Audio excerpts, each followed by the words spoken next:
Like the Smelter Demon from Dark Souls 2, Fracktail back there has an oddly large fan base for a one-shot character. I understand this more than Konami's decision to put Medusa heads in literally every Castlevania game ever, because having nostalgia for something so frustrating is just odd to me, which is why I was scratching my head when the Smelter Demon was recast as a DLC boss fight, but whatever, it's dead, so I don't give much of a shit. But Fracktail here is a charming dude. It's that classic style of intelligence design when they take a cliche of video games and flip it around for a nice moment.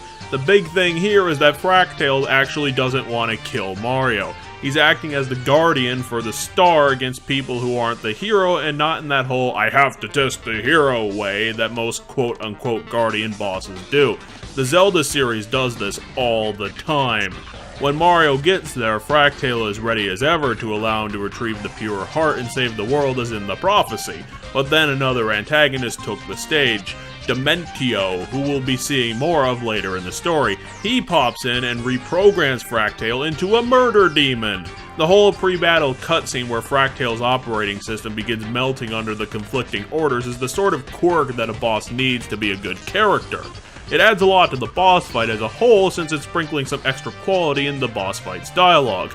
If Fracktail had instead went straight from serving the prophecy to "Grr, I'm gonna kill you, blah," then this chapter would have lost a lot of its greatness. Plus, the fight itself shows that Intelligent Systems is able to make the whole platforming combat thing work, and still make a turn-based kind of fight that allows for the boss to be quirky and unique.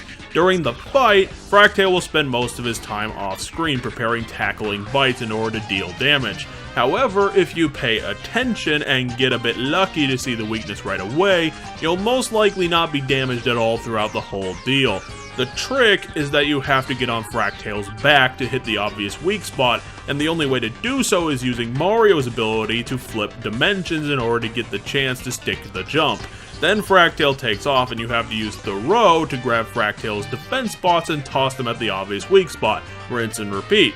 It's a really easy boss fight, but it packs so much character and a fun type of combat puzzle in it that it still remains a highlight of the game overall. The fight takes a right period of time and number of steps to get the player involved and deal with the challenge of working around Fracktail's attacks to get the satisfying kill. What underlines this highlight is that even though no fault of his own, Fracktail still apologizes for his system being corrupted and being forced to fight the hero he was serving.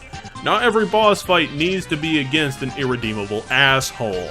Sometimes the best ones are against the stand-up people who have a code of honor. Simply, Fracktail is one of the best, and a sign that Intelligent Systems still has the charm that drove TTYD into the history books.